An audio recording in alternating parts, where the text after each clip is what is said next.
Hello, I'm Helen Bibby, Conservation Consultant for SEC Consulting. In this video, we're going to be discussing the red-billed chough, which we tend to refer to just as the chough. These are shiny black members of the crow family with bright red legs and a distinctive red beak. They live in the west coast of Scotland and Ireland, nesting on cliff faces and ruined buildings.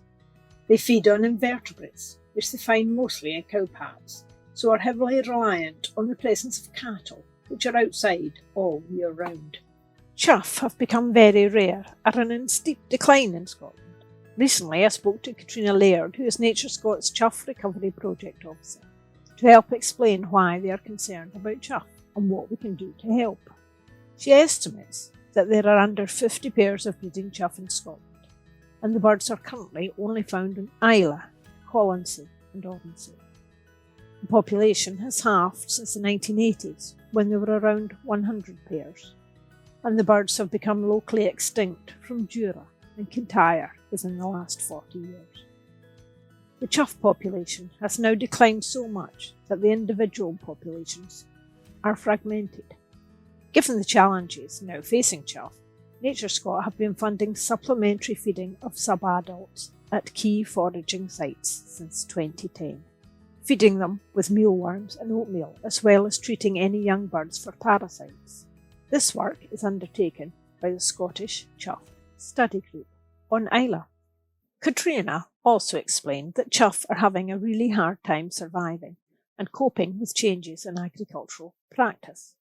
They require short turf grassland, grazed with cattle which are on the ground all year round. One of the issues thought to affect their food source is the medication, particularly anti-parasitic drugs that are administered to cattle. These pass through the digestive system of the cow and remain in the cowpat. The cowpat then doesn't break down and doesn't contain invertebrates. Fecal egg counts in dung can be undertaken at the Islay vet. Use of this ensures that parasitic treatment of livestock is appropriately targeted and effective, and it can also be cost-effective for farmers. This work can be funded under Preparing for Sustainable Farming grants.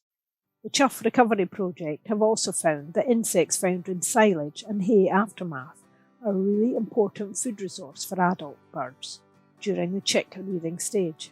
In the next interview, we hear from Louise Muir of RSPB with our concerns about choughs.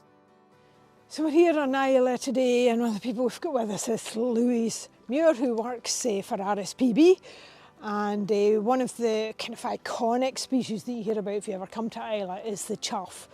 Chough is a really elusive bird. It's unlikely in our time here that we'll get to see it. So Louise, how many chough are actually left in Islay? So we've only got around 40 pairs, so that's really halved in the last 20 years. And Scotland, in terms of, if we're thinking about it nationwide, so we've got chough populations in Northern Ireland, Wales and some in Cornwall, but in Scotland it's only Islay, Colonsay and Oronsay that have chough. So these Argyll Islands, these three Argyll Islands are really, really important for these chough pairs. What kind of habitats are chough actually looking for then? So chough mainly live on coastal areas, so cliffs and cliff slopes, and they use the adjacent grasslands to them, so semi-improved grasslands as well, and they'll use nearby farmland as well. So it's really looking at the whole sort of coastal habitat with its adjacent managed fields. So when you say they're looking for farmland, what exactly are they looking for there in the farm? So there's two things we need to think about when we're managing chough, and they do need the habitat management. They're specialists, and there are requirements to helping them with their conservation. So we're looking at grassland, so a mosaic of grassland which has areas of short grass. So this allows them to reach the soil invertebrates, the dung invertebrates, as well as the other invertebrates in the air. So it's really, really important. And like I said, the other thing is access to these invertebrates. So having a range of invertebrates throughout the year and having an access to these.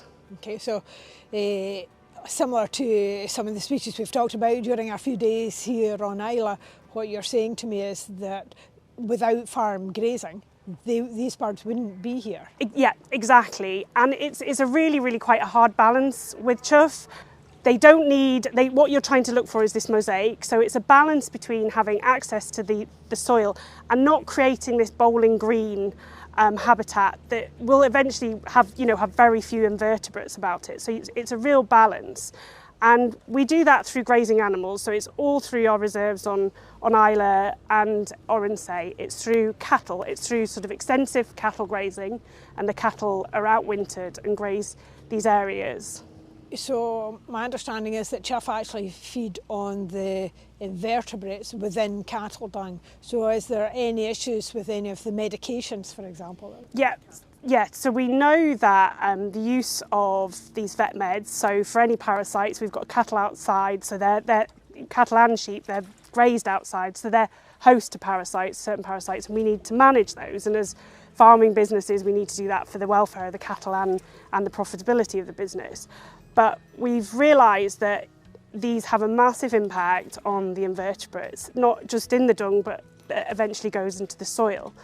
But recent research can show that if we change the timings of these treatments, and also looking at sort of not just blanket treatment, so at RSPB now we're actually looking to see the health of our animals, and we're testing them to see if they actually need the treatments. So it's about the timing and looking at maybe rotating or staggering treatments, and you can still treating the animals but at different times of the year. And we know that with chough, the most vulnerable part of the year is between them fledging and their first winter. So they have a really high mortality rate on Islay between this period. So it's enabling them to have access to, and it's mostly at that time of year, dung invertebrates. So it's looking at treating animals differently to avoid the absence of dung invertebrates. But it's entirely possible. So. Okay, so let's hope we can still keep working on it, and hopefully in the future the chough numbers within these islands will come up. Louise, thank you very much for your time today. Thank you. In summary, chough are in a steep decline, heading towards extinction in Scotland. One of the best ways farmers can support chough is to graze coastal dune grassland and cliff habitats, and to overwinter their cattle on these areas to allow a dung resource for chough all year round.